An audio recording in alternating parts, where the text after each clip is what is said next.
Hey, everybody, welcome to another episode of the Giant Zone. You've got our hosts, you've got Steve the Banker, you've got GM George, and you've got yours truly, the closer Carl, aka Fly Guy. Every week we get together here at the Giant Zone. We talk anything about our New York Giants, usually with a guest or a follower on that we like to invite onto the show to join in the conversation, add to it, and express their opinions. Unfortunately, we had a little scheduling issue tonight, so our guest, Kevin Meehan, couldn't make it tonight, but we got some questions for him that we'll get into. But before we do that, we want to just kind of go over, want to talk about the draft quickly here. A lot of things floating around out there. And I'm going to hand it off to Steve. And Steve, I know you got a question about the draft and some thoughts on the draft, so why don't you run with it, buddy? Thanks, guys. I think one of the things I love about the draft is every year the draft is different. No 2 years are the same. I think everybody listening would agree.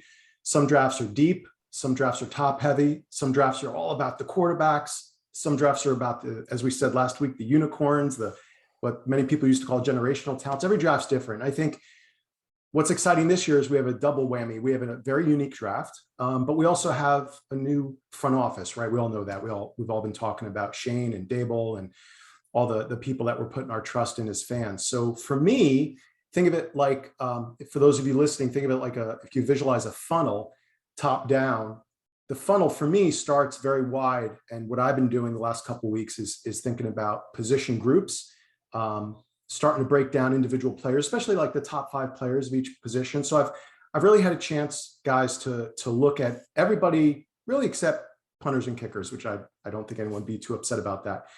And I just want to start off, I have some takeaways. So as the weeks go by, and thank goodness we can all agree it'll be wonderful to have the combine this week. For those listening, this week's the combine. It's huge, right? We all know that. I'm thinking about takeaways. And then for me, when I think about the takeaways that I have, that allows me as a fan to say, well, wow, how's the draft after the combine going to play out, individual players, and how's the team going to strategize? And I think that's where it gets interesting. So these are just my quick takeaways. For me, there was no position with a clear number 1 prospect except Hamilton at safety. Name a position, it doesn't matter. Tackle, defensive end. Everybody's got their flavor. Even if you talk about the top 2 DNs, Hutchinson, Thibodeau, there's arguments for both. We hear them all. So to me, there's no clear takeaway except Hamilton at safety, and that's unusual, right? Usually we can kind of pick a couple positions where there's a clear number 1. I think only one tight end may sneak into the end of round 1, but not likely. I think there probably won't be a single running back drafted in the first round. That's not a total shocker. We've started to see that trend for a number of years now, fewer and fewer running backs, right? I don't think there's going to be a single wide receiver in the top 10. The consensus, and from all of my research and everything that I've seen and tape I've watched, and some of the experts I've listened to, is last year's wide receiver draft class, the top 3 guys picked. We all know who they were: Chase, Waddle, Smith. Nobody in this draft even compares to them. This is going to be an incredibly deep wide receiver draft class. There are going to be plenty of first-round wide receivers taken, but nobody in that strata. It won't be a surprise if there's not a single wide receiver taken in the top 10. No offensive unicorns. I said that last week. We're not going to have oh my gosh, a tight end drafted at number 4. We're not going to have that this year. There's no perfect offensive tackle prospect. Let me repeat that.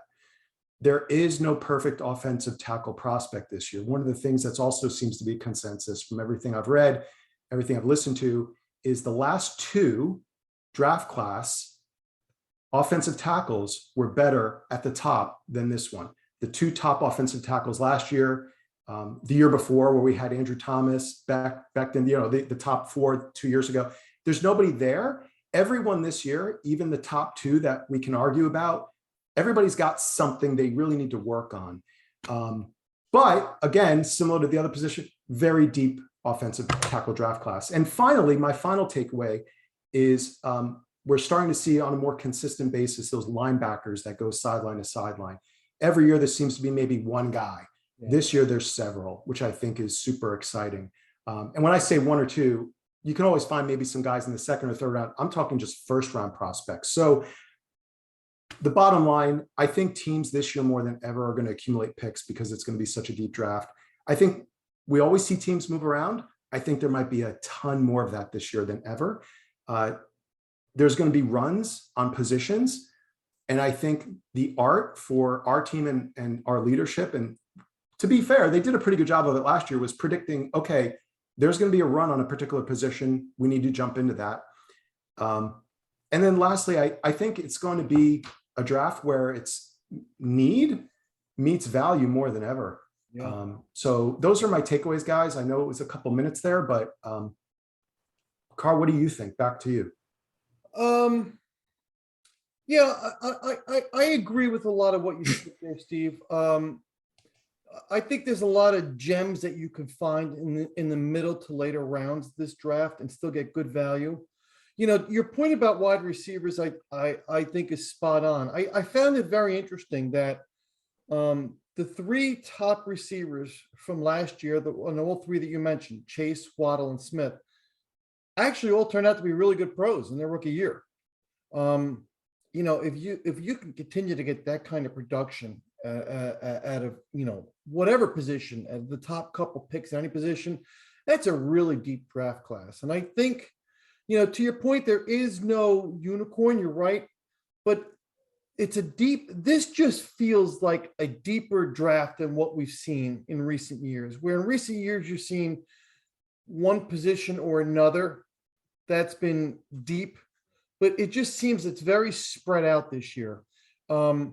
I agree. I don't see any running backs going first round.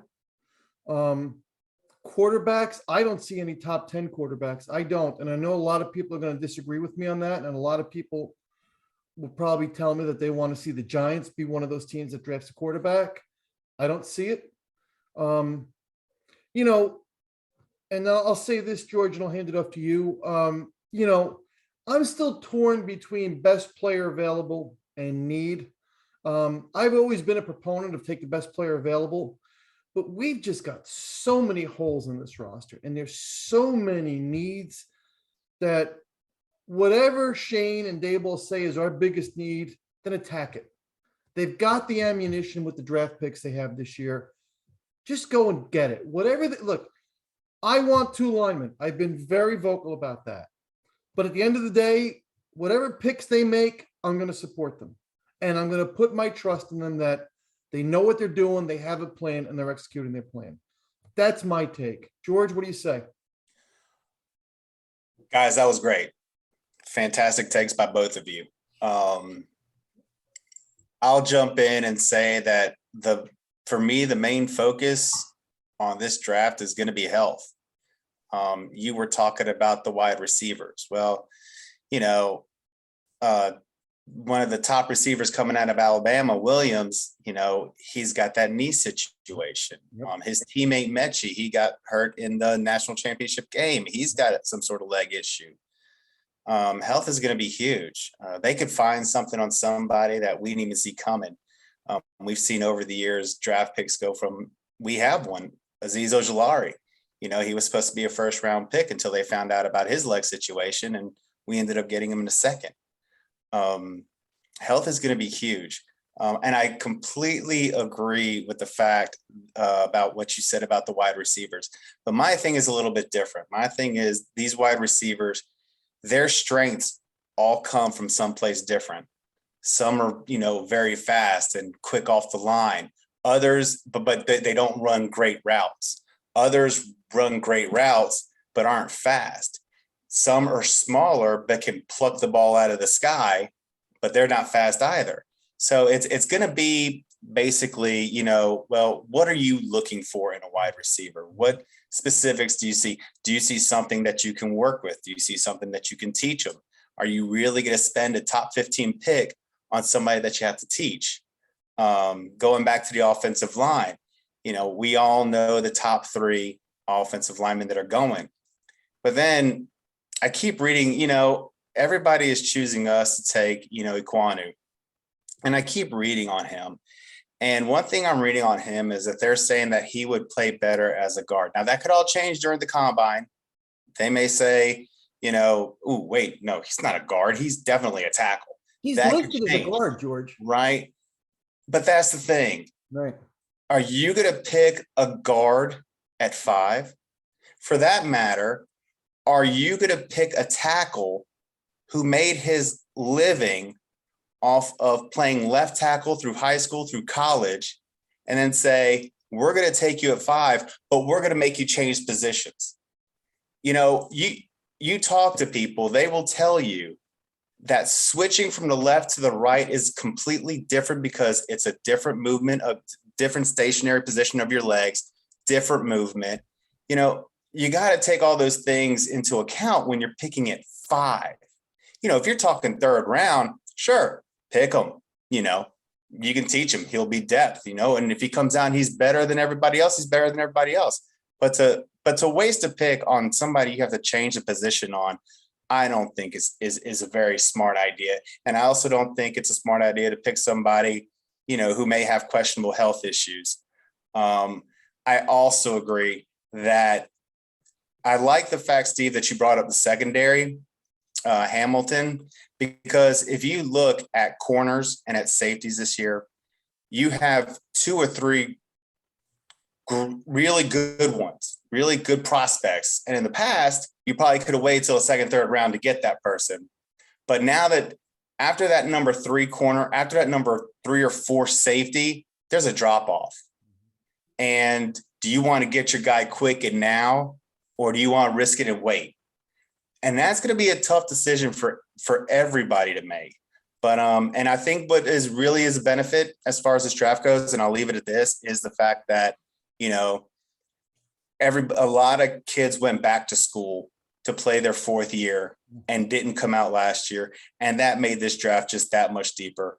You know, there were guys out there who were like in their junior season, well, why would I want to go to, you know, the pros now, be a 4th round pick when I can play a 4th season, really step up my game and make a couple million more dollars by going in the 2nd.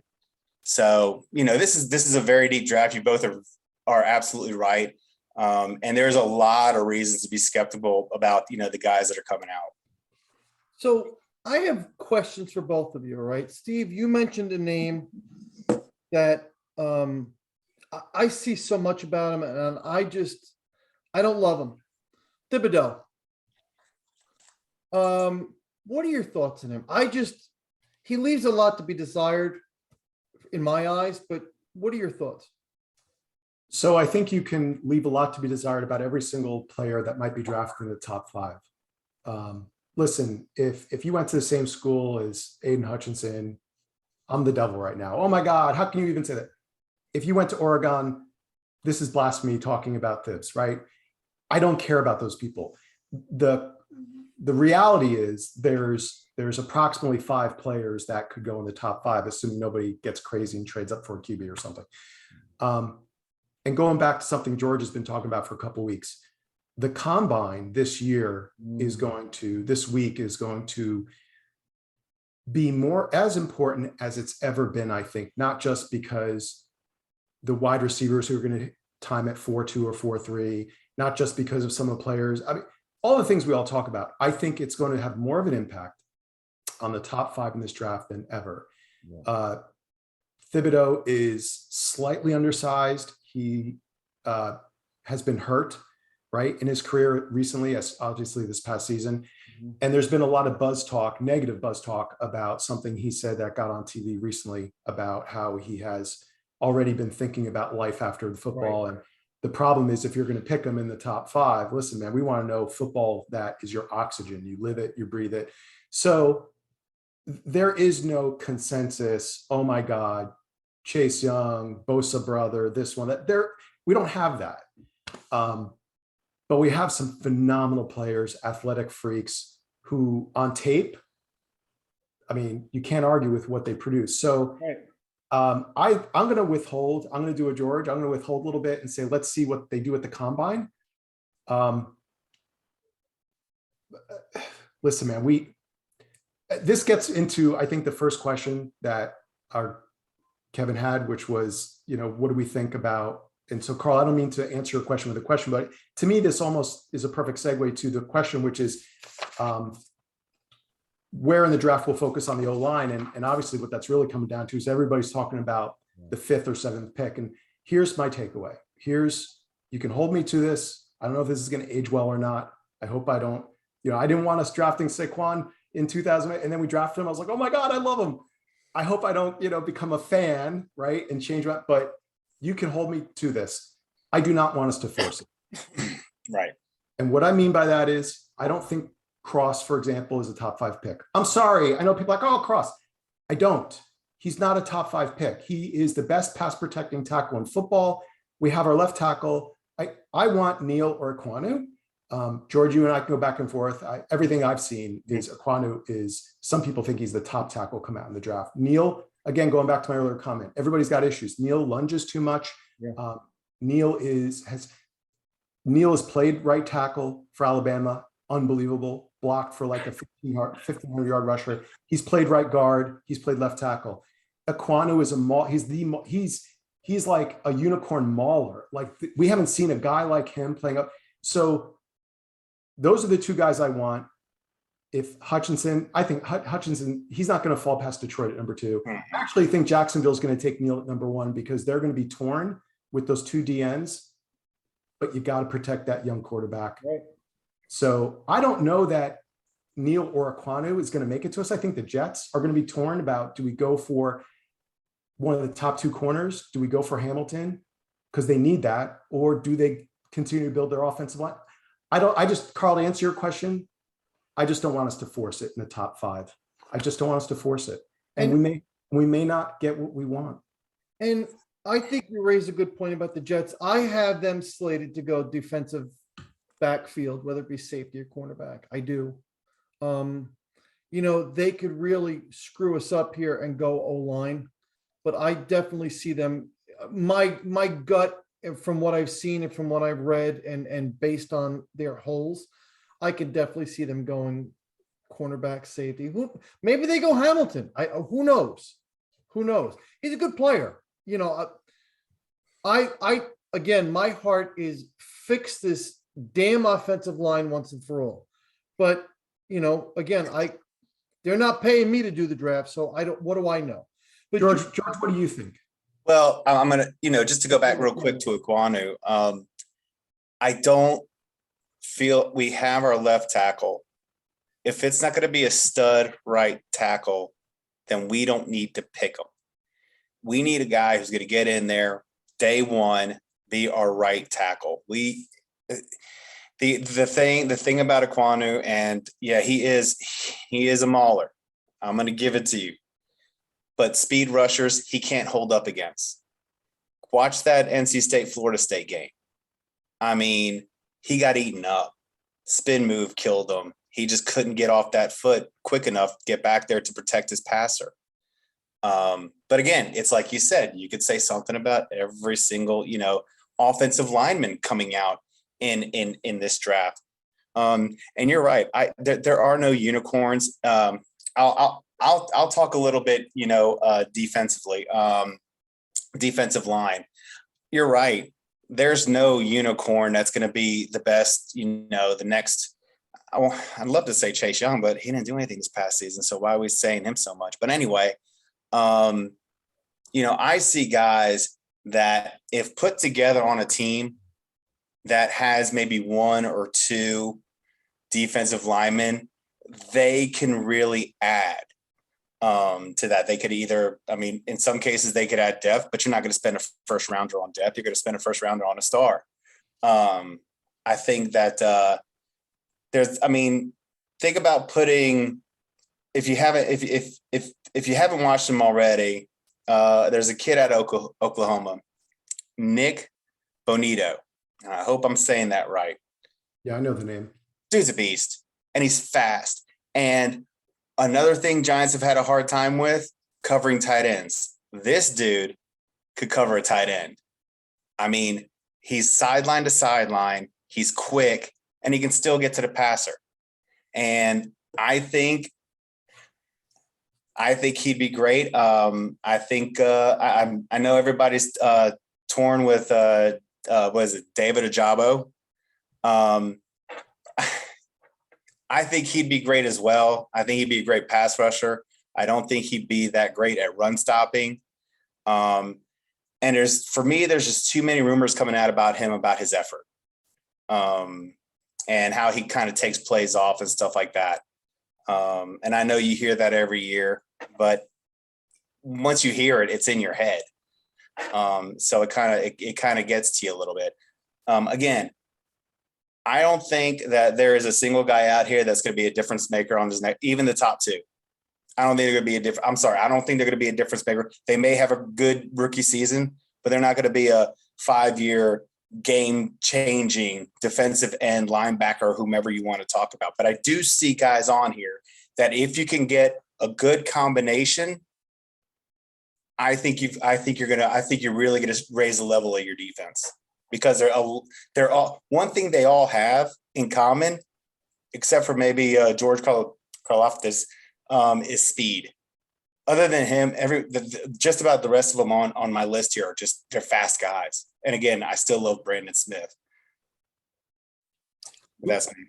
So let's jump into Kevin's topics here and questions. And we kind of just touched on the first one briefly, which is where in the draft are we going to focus on the offensive line? So let's very quickly, guys, let's go around here. Steve, I'll start with you. Where do you think they address offensive line first?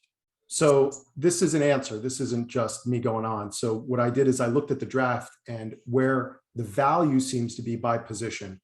I looked at the top 300 players. I looked at multiple analysts and consensus. I took the top 5 of each group. And then where I got to this to give you the answer is I looked at what picks the Giants have. So let me give you an idea. If we don't get Neal or Ekwonu, those are the guys that I think have the potential of the top 5. And I don't want us to force it, right? And let's say we don't pick either in the top 5 or 7, then, oh my God, Steven, well, dude, we got to get offensive line. Where are we going to go? Round 2, we have the 4th pick. That's number 36. Mm-hmm. It's likely that there's going to be at least one top 5 offensive guard. Think Zion Johnson. Some people consider him the second best guard. It depends if you put the kid at A&M, right? He's a tackle. George, we talk about the kid, Kenyon Green. Mm-hmm. But many people say guys like him, guys like what you were saying. Well, I don't want to tackle. Oh my God. You put that guy in a phone booth and guard, and you're talking at 10 years. We're going to get like potential 8 to 10 year starters, at least above average. Maybe they will make a Pro Bowl. Maybe they won't. Who cares? Like, we're going to get beasts at number 30. So you can get a top 5 guard in this draft at number 36. Round 3 at pick 67 or pick 17, which is number 81. So we have picks 67 and 81. Remember, super deep draft. To me, that's more edge, wide receiver, tight end. Round 4, we have 1 pick, number 7 in round 4, pick 111, tight end, running back, or again, offensive guard. So I think there's the chance for tackles to fall. I'd like to see us get at least 1 tackle in the 1st, at the 5th or the 7th. If we don't get one of those 2 guys, I'd like us to trade down and get extra picks. And I think that that's where you're going to get your 3rd, 4th, 5th, 6th rated tackles in that, picks 15 to 25, right? And then I think we can get interior offensive line help in multiple places between rounds 2, 3, 4, and maybe even 5 for that matter. Steve, I'm going to throw a name out at you quickly, and then George, I'll kick it off to you. But Trevor Penning. Yes. Do you think, George, take it away. Do you think there's a possibility he's there for us round 2? Either one of you. George? No, he won't be there. He's going to go top 20. He's going to probably go, well, I say that. He's probably going to go like 23, 24. He's going to go somewhere in there. He's not going to be there for us. But he's a possibility if we trade back. He is a possibility if we trade back. Yeah. That's why I was saying that 7th pick. Yeah. That 7th pick can be that. So in that scenario, that gives you options to go at a different position at number 5, best player available. Aha. You trade back at 7. If they love Penning, let's just say, and I'm just using him. I mean, look, Kenyon Green's a nice player too. But my point is, either one of those guys gives you that flexibility to move out of 7. Yeah. And still grab a decent offensive and address the offensive line. In as much as I want to I want 2 stud offensive linemen out of this draft. I do. Absolutely. Say it. And Absolutely. I'm going to stand by it. I've been saying it and I'm going to stand by it. I want at least 2. If we can get 2 starters out of this draft, Mhm. I will consider this a very good draft. Absolutely. I completely agree with that statement. Steve? 100%. We got to rebuild the O-line, but I don't want us to force it. And this front office and head coach doesn't seem to force. They seem to know how to evaluate players. Look at what they did with Bean up in Buffalo. They don't force. They know the type of football player. We talked about this a few weeks ago. They want football players. They're not looking for shorts and underwear and track star guys. They want guys who are going to fit a certain type of player in their scheme, and they wait for them to drop to them. Yeah, and that's why the drills, not so much the 40, but the three cone drill and the 10-yard is gonna be huge, because nobody's gonna be I mean, speedsters are speedsters, but they're going to be looking at guys, and see what they can do. Like if they have to shift and do things like that, they're going to be looking at those 3 cone drills and a lot of movement drills that are going to be going on in the combine this year. And I think that's going to be their main focus. And you're right. We have to rebuild this O-line. But, another thing that we really need to look at, and yes, we can wait until probably the late fourth round and still get a good one, is going to be tight ends. Rudolph is gone. Ingram is gone. Caden Smith can't be your number 1. And no more H. We want a Y. We want a tradition. No, we want a true want a Kevin Boss. Yes, you want a Kevin Boss, and I see a Kevin Boss in this one in Rucker. Yes, I think yes. I love that kid. I think he's the if you look at him on film, the guy. Number one, you can't tell. He's got this deceptive feel to him that you can't, like, he'll throw a block and still run a route. He's and a lot of tight ends, they're told to chip at the line and then go on your route. That way you're helping the tackle out. He'll throw a block and then still run his route. And he's deceptively fast. Make shoestring catches. Yes, absolutely. Absolutely. Another one that I don't know if a lot of people are looking at, and you can watch him because he was used in a lot of different ways, is James Mitchell out of Virginia Tech. He's not going to be your number 1, don't get me wrong, but he is a guy that you can just put in different places. So if you have that Y, and then you have, Caden Smith as your, mainly blocker, but he can go out and catch a pass for short yardage. James Mitchell is a great, intermediate guy that can be right in between the two of them. I think he's going to work out great. Hey, let me, I could keep talking now. I don't know what it is. I wanted to be a tight end in high school. They made me a tackle D end. So if you haven't figured out by now, guys, you start talking tight end and I get excited. Mark Bavaro. Oh my God. Yeah. But let me get to Kevin's second question. And Carl, I want to go to you with this. Sure. Not to take over the MC role a little bit, but I want to hear what you guys say, because we've been talking offline about this, man. Right. So his question was whether or not it's smart to go with Daniel Jones this year. And if we don't, or even if we do, what are the alternatives? So if we do, I'm thinking what he meant by that is, what is the backups? What are we competition? And if we don't go with DJ, okay, great. All those smart people out there, oh, I hate DJ. Okay, well then what do you do? What's your plan? So, as you know, I'm a big Daniel Jones guy. I like him. And look, we haven't seen the results that we all wanted, granted. He's made his share of mistakes. He holds the ball too long. Sometimes he forces the ball. And okay, I admit that. But we've all seen it. And when you have the owner of the team come out and say, we've failed this kid. We didn't do our job to help make him successful. That says everything that I need to hear, in my eyes, to say to me, you know what? They still believe in this kid. If they didn't believe in him, you wouldn't have heard that comment from John Mara. You wouldn't have heard the general manager and the coach come out and say, we're rolling with this guy this year. He's going to be our quarterback this year. They didn't say that about Saquon being the lead back. They didn't say that about any receivers. They singled him out. And I even think it was Brian Daboll that came out and said, I walked into the facility here today and there's Daniel Jones here working out. He said it again today. Okay. Yes. So that says to me, they've looked at his medicals. They're okay with his medicals. He's going to be cleared to play, and they're going to do everything in their power to help this kid be successful. They're going to roll with him this year. Now, I'm looking at his numbers for this year. For 2022, his base salary is $965,000. Okay. His bonus breakdown is 4.1 million signing, and his roster bonus is 3.2. So there's about 8.3, give or take. Okay. His dead cap money is 8.1. So there is some money there tied up in him. I admit it. But again, given his contract status, it just makes sense.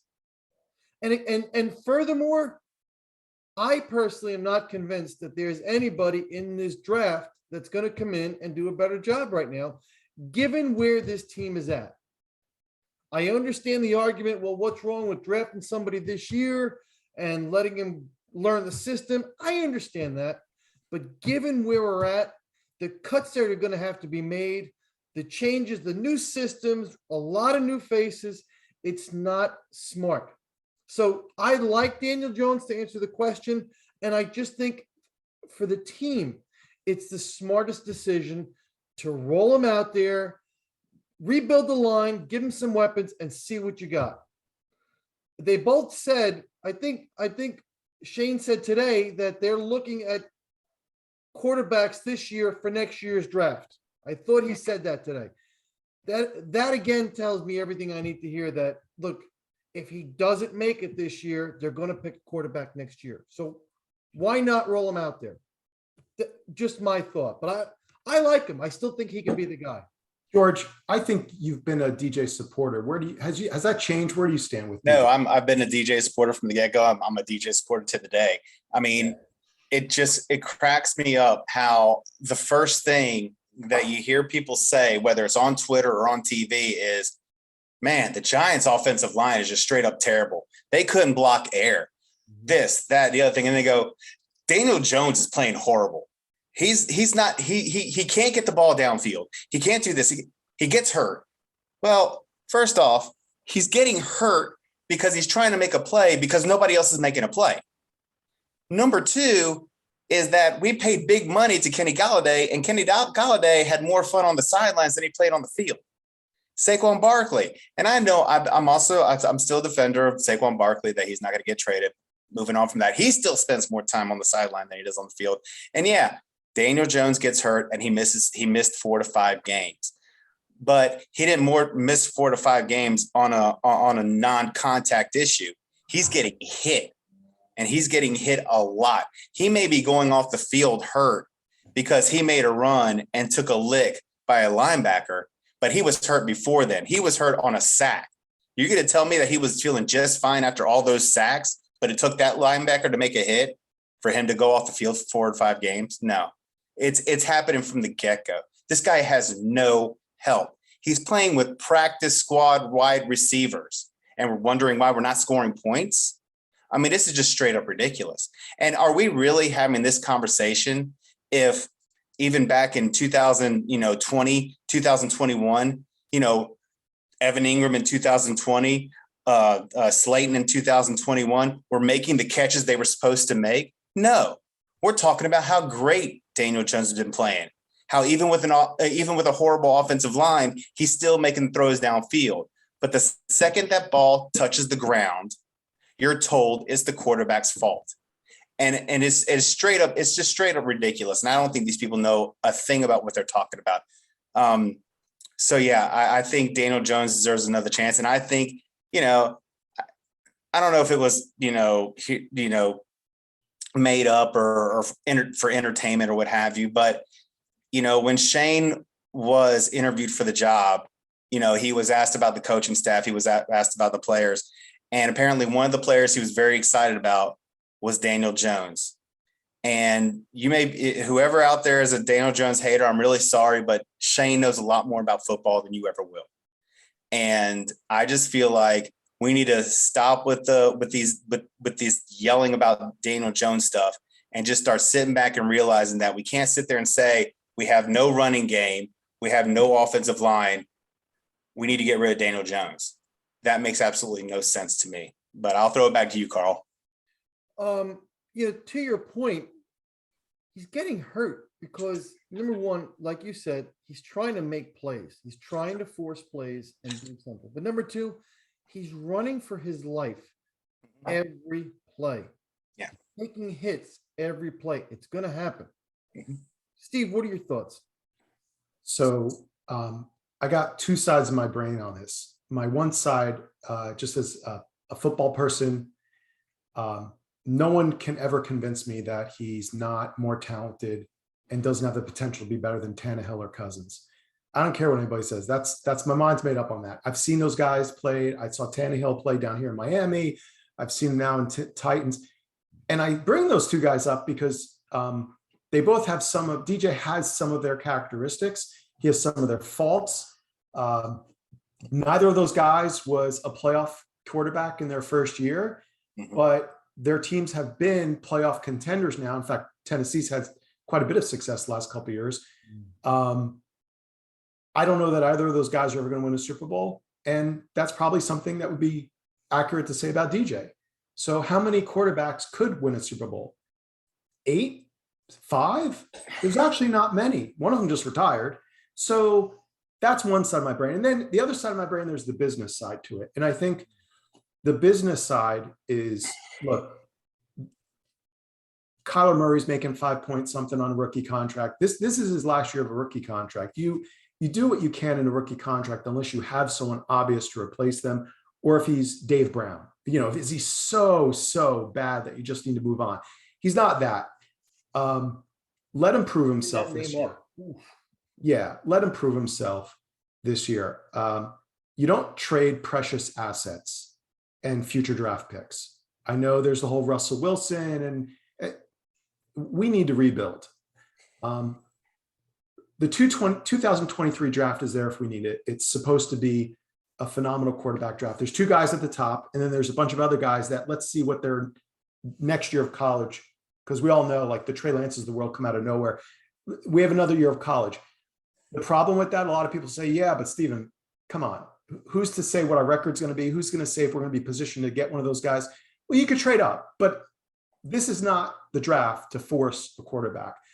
I think there's going to be 1 or 2 teams that fall in love with Malik Willis and Pickett, because if we think about it, it's so cheap to get a quarterback compared to 15, 20 years ago where you signed a quarterback and it was $100 million. So there's going to be teams that get a quarterback because they're starved for somebody. We're not starved. We have a young quarterback. He just hasn't proven himself. He's been hurt. And then the last thing I'll say is there's it's actually a really good free agent quarterback class for backups. Everybody's got their flavor of ice cream. We had that conversation about 3 weeks ago, and it's okay. I don't think there's a right or wrong necessarily, but the point is there are backups. So if DJ gets hurt again, if the intent is to give him some healthy competition, I know Parcells always said, if you have 2 quarterbacks, you don't have a quarterback. We can have that argument, but you can sign a good backup. I think we need to build a team around him. We've got another year. What's the worst that can happen? We can win 10 games. Then we have a decision to make. If you actually put an offensive line behind him and, we win 10 games, that's a good problem to have. I'm not saying that's going to happen, but I just don't. So there's my eyes see, the eye test, and then there's what my brain says, which is, I don't think we have a choice. I think we have to go with him 1 more year. Let me kick a question out to both of you guys. Backup quarterback, or let's say another quarterback. And I'm not going to include Davis Webb in that. Okay. But, you hear a lot about Trubinsky, Mariota. What are, George, I'll start with you. What are your thoughts on those two and any other potential other quarterback that they may want to sign. Well, first off, you've already said the salary, 900 some odd $1,000 that Daniel Jones is due this year. You bring in a backup quarterback like that, like Mariota, he's gonna be making more money than Daniel Jones, because he's not gonna come for, less than that. A backup quarterback, yeah, we need to bring in a backup quarterback. Whether it's healthy competition or to be a backup, because there's one thing about it, and people may hate on this as well, but there's not a backup out there that's going to beat Daniel Jones out of his position. It's just not going to happen. So I'm sorry. But yeah, you could bring in a Trubisky. Trubisky would probably come at a pretty cheap rate, and he could probably help Daniel Jones out a lot because he knows Daboll's, system. And he could probably be a great voice in Daniel Jones's ear. Trubisky, I liked coming out of college, but he's another example of don't get your hopes up, because, the Bears somewhat did the same thing with Trubisky that the Giants did with Jones. They had a horrible offensive line, and they picked him way too early. And, while Trubisky had some talent around him, that he could throw the ball to, he couldn't succeed in Chicago. He was never going to succeed in Chicago because they didn't fortify that offensive line. So yeah, bring in a backup quarterback like Trubisky or someone else. But if you don't fix this offensive line, you're just not going to get anywhere with whoever you bring in. And, it drives me nuts sometimes when people are sitting there talking about, bringing in somebody like a Wilson or Rodgers or something like that. You're going to sacrifice your entire cap that you're right now still trying to fix, on one position, on one player. And I'm like, Wilson's a great quarterback, but he's still been in the league for a while. You look at his numbers, while they're still great because he can throw that deep ball, he's got people to throw that deep ball too. If we had Metcalf, all Daniel Jones would have to do is throw the ball up in the air. Metcalf is going to go get it. That's what Wilson does, So you have to. It's a team sport, and you have to incorporate every single player. And you can't go wasting all of your cap. You're going to save $48 million in the cap. I'm just an exaggeration. We're not going to get that high, but you're going to save all that money in the cap, and then you're going to turn around and spend it on one player, and then you're going to have no one. So, you just have to be real careful what you wish for. Real quick, and Steve, I'll kick it off to you in a minute, but real quick, about Russell Wilson. Everybody was talking Russell Wilson and he's going to be a free agent, or, maybe the Giants should get him. It's funny. Seattle's offensive line wasn't that good this year, right? Russell Wilson got hurt trying to make plays. Yep. It's the same thing we're dealing with here with Daniel Jones. Yep. Trying to make plays, got hurt, bad offensive line.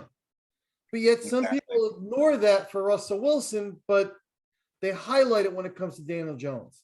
Mm-hmm. And I get it. That's a fan base. Not everybody's going to pull in the same direction. I understand that. But if you think about the similarities there, look, you're right, George. He's going to eat up too much cap and too much money, and he's too old, quite honestly. Yeah.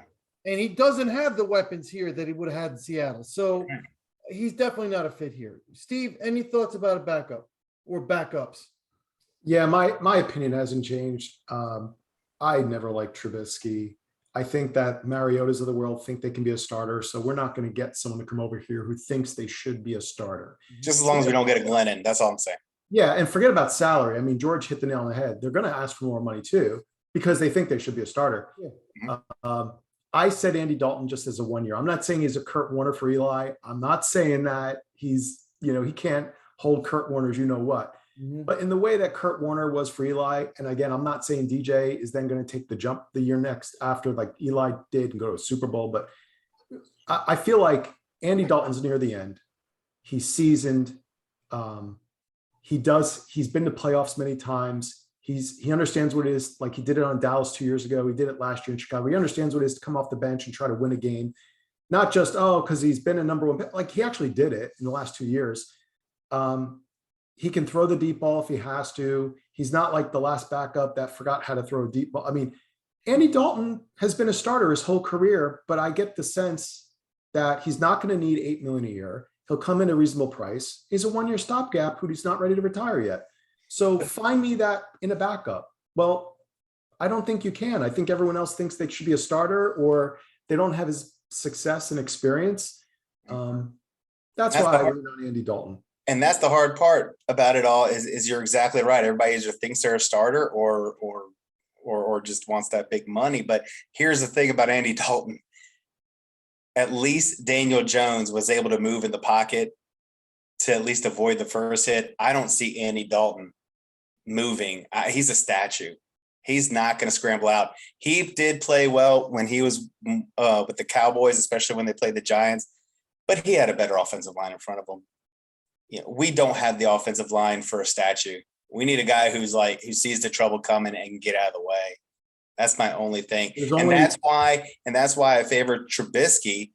And the reason why I favor Trubisky is he is a little bit more of a scrambler. He can get out of the way. He's way too wild with his throws. Yes. And sometimes the play just goes over his head and he forgets what he's really, or forgets a read. But man, between him and Dalton, I need somebody who's going to at least be able to avoid, taking that hit and losing 15 yards. Well, let me just say this, and then Carl, I'll throw it to you. There's also a few other guys who may not demand to be a starter, and maybe you and I can have our cake and eat it too. Maybe it's neither Trubisky nor Andy Dalton, but maybe it's one of these other guys who have some ability. They've actually been a starter, and Carl, maybe you know who I'm thinking of. There's like two of them, but I'll kick it to you. Maybe George, maybe we're both wrong. You know what? I think I've got a guy who can avoid the rush, but is that veteran presence and off the bench can probably do a pretty good job. How about Ryan Fitzpatrick? Oh, he's going to want a lot of money. I don't know. I don't know. I don't know either. I'm with you, Carl. I don't know either. And he'll at least give you 5 wins. Then to take him off the field. I could look up his numbers, his salary numbers, but we're talking about someone that can avoid the rush. He's still got some jets underneath him. Yeah. And know what? He's got the veteran presence.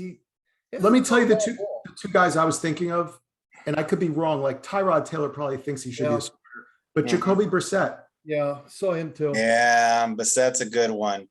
And maybe Taylor knows he's just going to be a backup. Maybe he doesn't have that mindset of being a starter. I guess it depends on what they talk to these guys when they negotiate with these guys. They tell them, look, you're not Daniel Jones is going to be the starter. If you can accept that, we can talk salary. If you can't accept that, good luck in your search. Right. Hold a clipboard for $5 million. I'll do it. You know what? They could pay me $2.5 million. I would do it. Yeah. All right. So then the last question that Kevin had, and this goes to George, something you were talking about before. You were talking about the defensive side of the ball. Mm-hmm. Exactly right. So what do you think the addition of Wink Martindale to this coaching staff is going to do to the draft strategy to building a defense for next year? Speed. He's going to be drafting speed. He's going to be drafting aggressive players. He's going to want to be offense on defense. He's going to want to dictate plays. He's not going to allow the opposing offense to dictate their plays to him. He's going to want to be the dictator. And so he's going to be looking for a lot of speed. He's going to be looking for, a good secondary, depending on what happens with Bradbury. He's going to be looking for some aggressive corners that are going to sit there and just get in your face and just push you off the line and just push you off your route, get you out of the way. He's going to be looking for some fast outside linebackers that can rush the quarterback and cover in open space, sideline to sideline. That's what he is all about. And of course, he's looking for, like any other coach, he's looking for smarts. He's going to want guys to know where they're supposed to be at all times and not get, a lot of times you get these good corners, but you sit there and you talk very, highly about a lot of corners, but then you turn around and you say, but he gets beat down deep.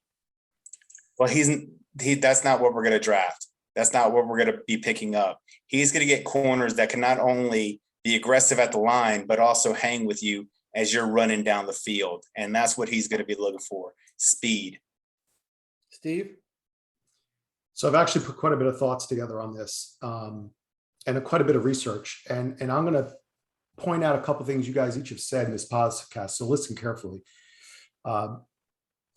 In 2018 to 2021, he was the defensive coordinator. But before that in Baltimore, from 2012 to 2017, he was the linebackers coach. He understands how to develop players, and I'll give you proof of that.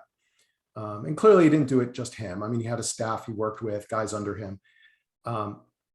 His defense is based upon aggression, pressure, and trickery, like George was just saying. He relies on man-to-man cover corners who are incredibly sticky and aggressive, and he leaves them on an island. What that allows him to do, for those, many of you listening may already know this, you've heard, you've seen some videos, many of you may not. What makes him so special and why it's near and dear to my heart is, unlike our last defensive coordinator, who's brilliant, Patrick Graham, and smart, and there's a bunch of coordinators like that in the NFL that believe in just being elastic and finding pressure and bending but don't break. I'm a big believer in, unless you got Tom Brady back there and you got the NASCAR to go after him, most quarterbacks are human. And most quarterbacks, it's about pressuring them and causing them to make mistakes. But what he does that's so exciting is he uses pressure packages and exotic blitz schemes to confuse quarterbacks, running backs, and offensive linemen. So he forces not just the QB, he forces everyone on the offense who's responsible for picking up a block or a blitz to second guess. Mm-hmm. And I've seen tape after tape after tape the last couple of weeks of previous games that he's coached, where you see 8 men in a box and you think for sure those 5 are blitzing, those 3 are dropping, and he does just the opposite. And so football is a game of decisions and split second, right? And so if you can cause people to second guess themselves and to make mistakes, you get turnovers, right? The proof that I was talking about, in 2015, they drafted a kid named Zadarius Smith. We all know him. He ended up being a huge free agent. Green Bay got him. They didn't, or did they trade for him? I'm trying to remember. I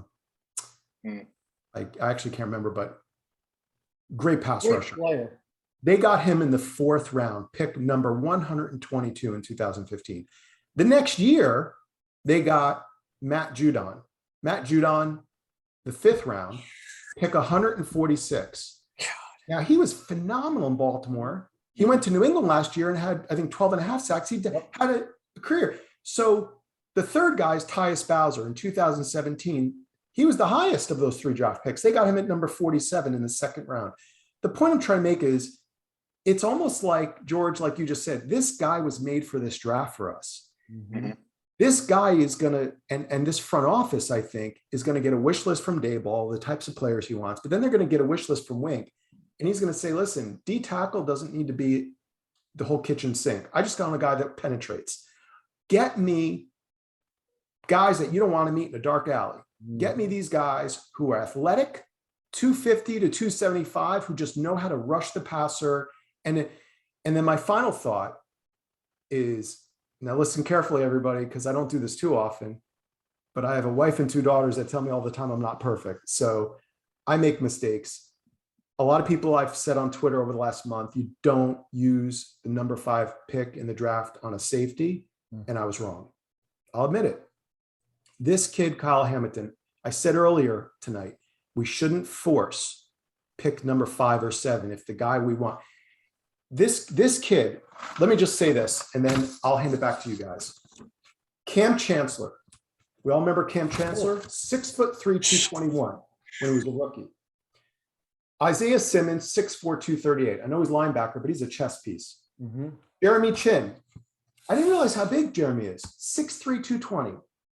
Derwin James, all pro safety for the Chargers, right? 6'2", 215. Harrison Smith of the Vikings. Awesome safety for many years. Similar build. This kid is 6'4", 220. we've seen Eric Berry in 2010 picked at number 5. Mhm. May he rest in peace. Oh, excuse me, that was Eric Turner. May he rest in peace. Pick number 3, 1990, the Browns. And then we saw Eric Berry pick number 5, Kansas City. So we have seen 2 safeties picked in the top 5. This kid, I said in the beginning tonight, I've done my homework. I was wrong. This kid is ridiculous. The ability to make up ground.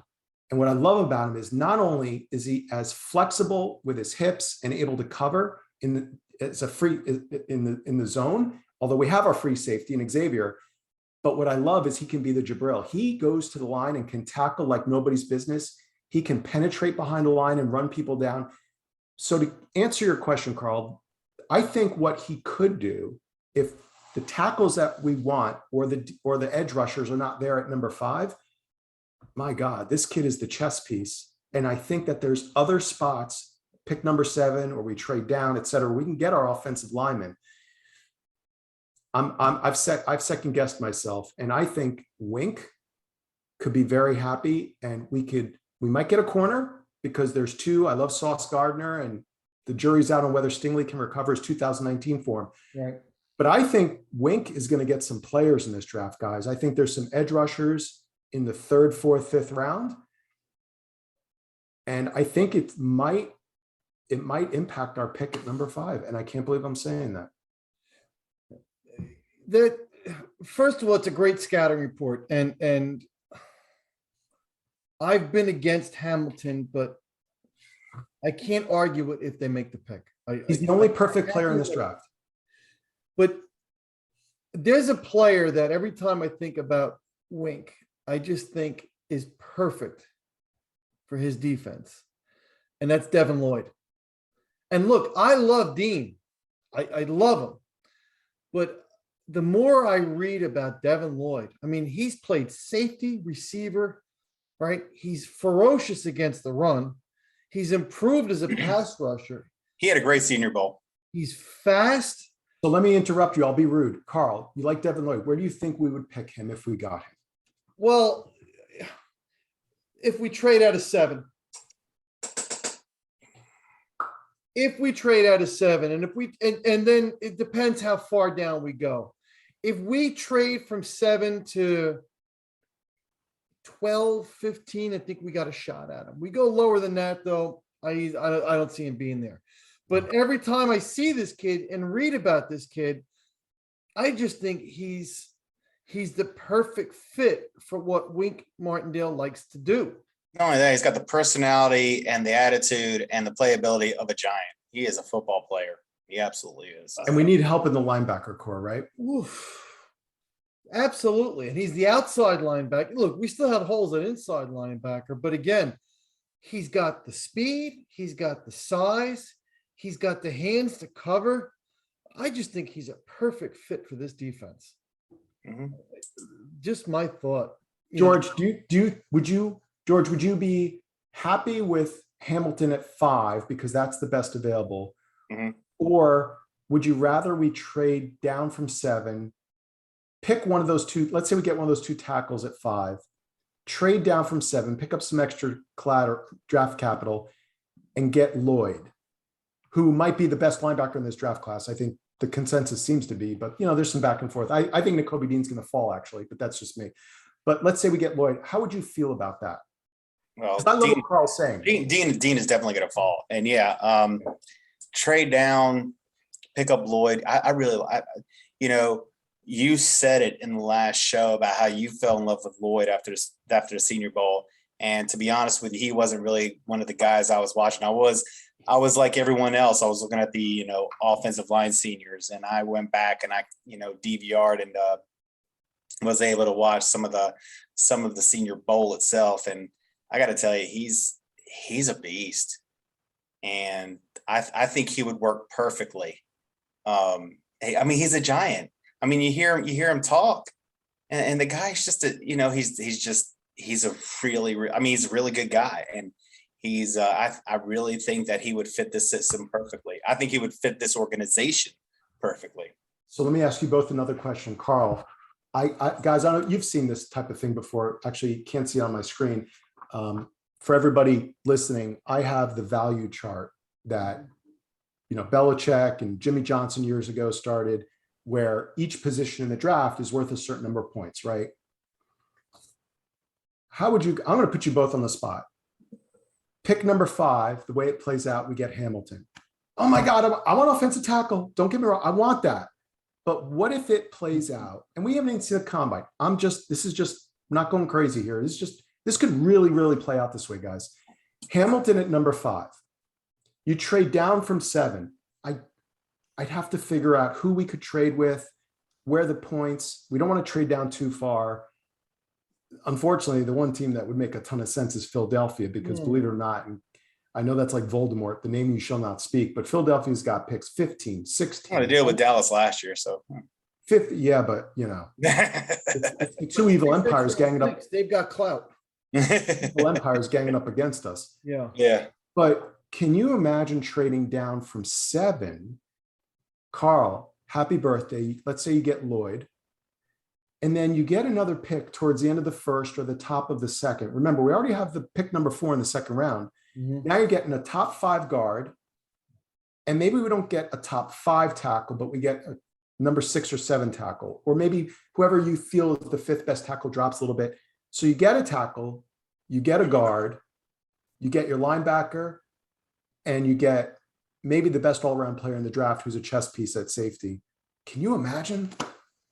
You kind of read my mind, because I was going to kick it back to you and say, guys, we're talking about the line, tackles, guards, center. Linderbaum is still out there too, by the way, who I love. But, I was going to say, what would you guys feel if they went defense in the first round? And, as I've thought on it, Steve, again, you've swayed me considerably on Hamilton. If they do that, and Neil's gone, Kwanu's gone, they don't like Cross. Okay, I'm all about that. So they pick Hamilton at 5. We trade out at 7, middle first round, and Lloyd is sitting there. I'm going to be hard pressed to pass on him. George, how would you feel? I'd be perfectly happy. And actually the team I'm thinking about right now is, and I know this is gonna, maybe no one's even thought about this, for me is gonna be the New Orleans Saints at 18. I just have a feeling they're gonna want to move up. They, especially depending on Michael Thomas, if he comes back, you don't have a quarterback. I really feel like they want to get, Malik Willis. Yeah.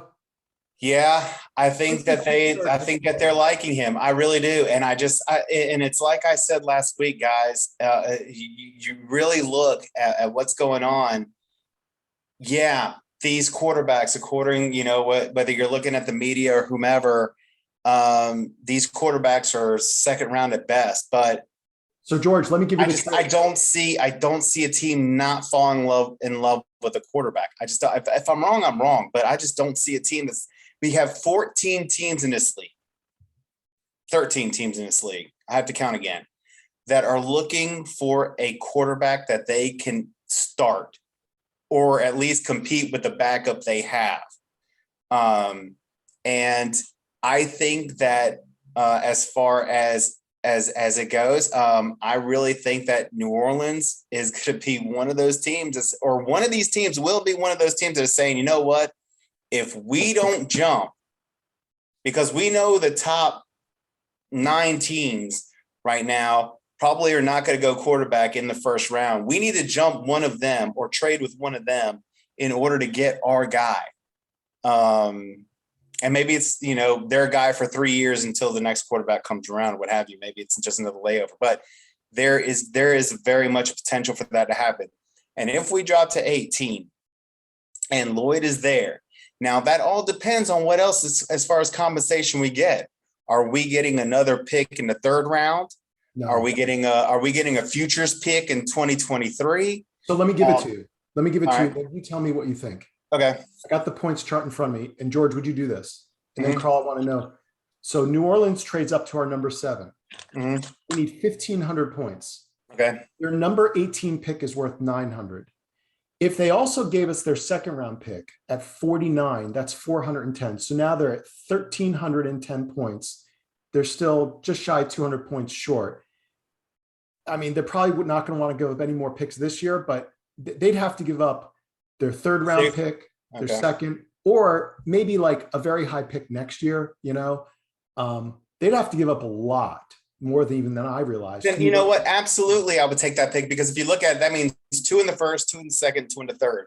So you get Hamilton, you get Lloyd, and then you go to the second. You get Zion, and you get Linderbaum if he's there. If he's not there, we've got 2 actual. They play right tackles. Hold on, let me. No, you know who's going to fall. You're talking pick 49. You're going to get like a top 8 to 10 wide receiver, probably. You're going to Oh, get absolutely, a phenomenal absolutely. wide receiver or But a starting tight end. Yeah, and I mean, but that right, the tight end, I can wait till the third. I'm sure we're going to get a good tight end in the third. I'm looking at Or another edge rusher. from Ohio State, Nicholas Petit, and I'm going to butcher Ferrer, the offensive tackle. Ray. Yeah. Yeah.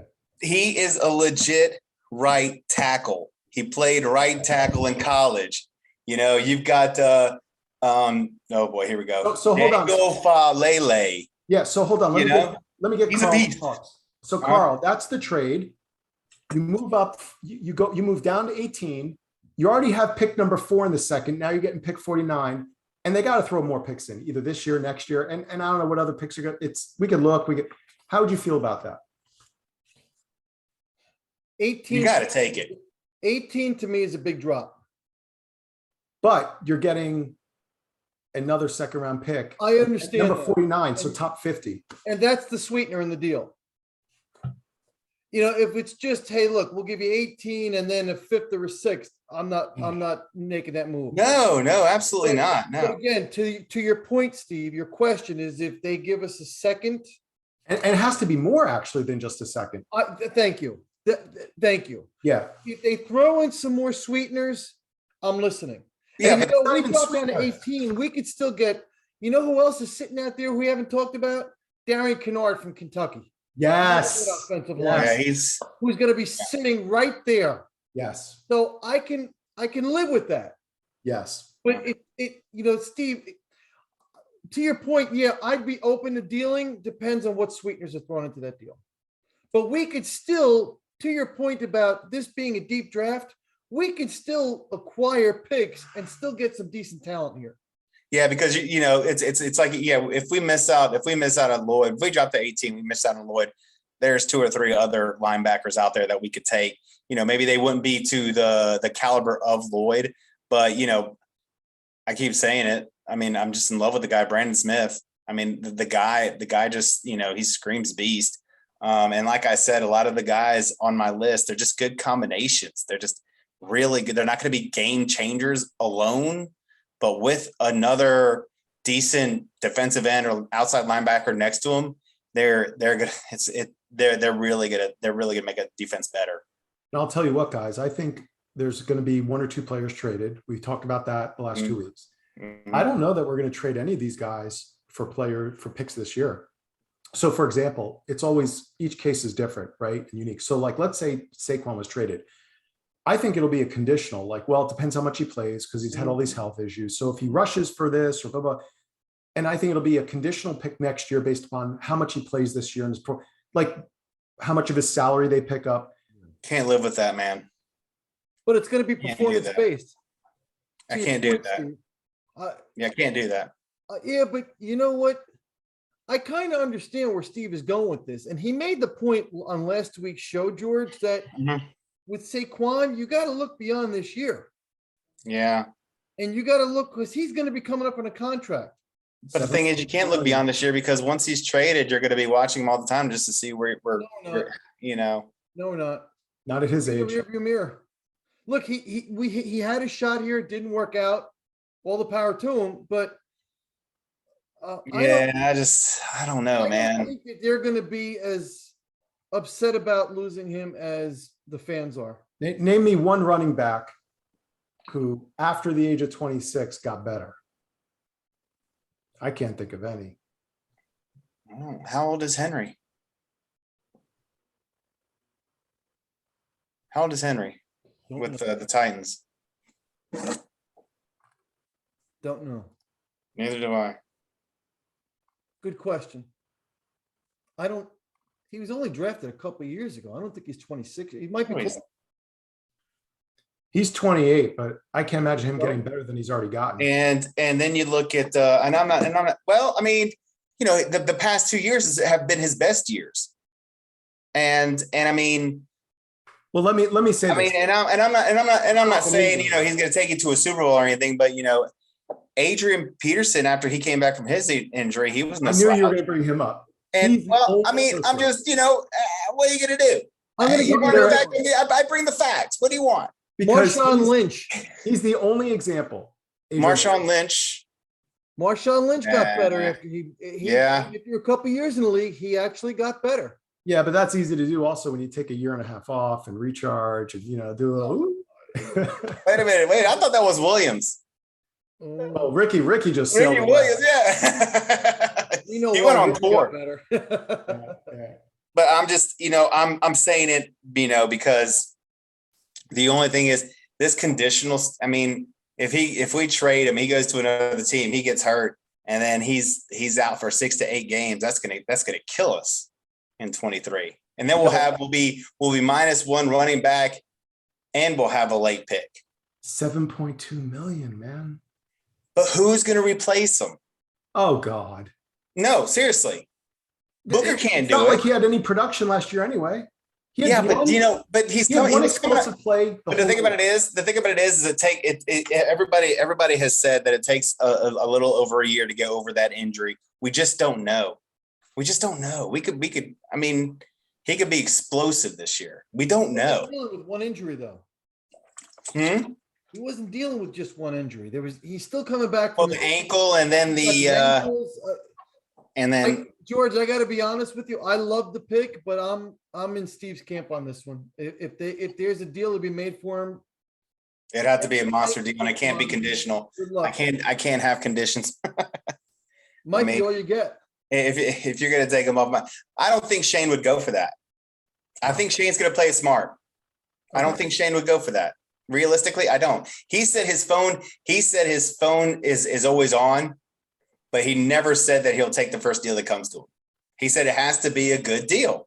And did he's not say forced, today he's at not the forced combine- to get rid of Saquon right now, because there's already been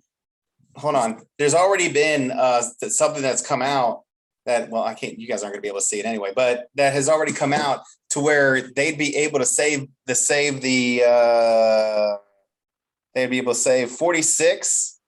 46 million without trading Barkley. Really? And I'll send this to you guys. But yeah, who was it that came out with it? It was on Twitter, but it was one of the beat reporters on Twitter. I'll send it to you guys. Without trading Barkley. So Okay. if you have the opportunity to keep him, or if someone, I mean, look, I'm with everyone else out there. If you get a 3rd rounder Oh yeah. for Saquon, okay, trade him. Let And him go. someone's taken 7.2 million off your But cap. Yeah. but I'm not doing it for a conditional. I can't do No, it. that's fair. That's fair. Yeah. I was just playing devil's advocate. I was throwing it out. Go back, Demon.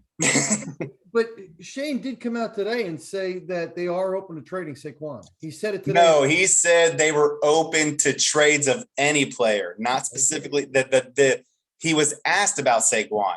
And he said But he's open his to trading. answer was, I'm open to trading anybody. My phone is always on. Well, except for 2 players, DJ and Kadarius Toney, Right. Yeah. Yeah. Everybody else is on the table. as they should be. Yeah, he said I'm I open mean, to everything. no one deserves to be on this team right now, really. Guys, this was a great show. Yeah. Good talking points. A lot of good facts brought up. This was a very good show, and they're gonna, as long as the way this offseason is going, they're gonna continue to get better. So good job, guys. Please continue to look for us on YouTube, as well as any streaming sites, Apple iTunes, Spotify, Google, Amazon, iHeartRadio, wherever you listen to podcasts, you can catch us. Please continue with the 5-star ratings. We really appreciate it. And the subscriptions on YouTube. And hit that like button. We thank you all for your support and continuing to follow us. And we got some special shows coming up. Please keep your eyes up. We'll be announcing them as they come up. So thank you all for your support. And guys, great job. We'll talk to you soon.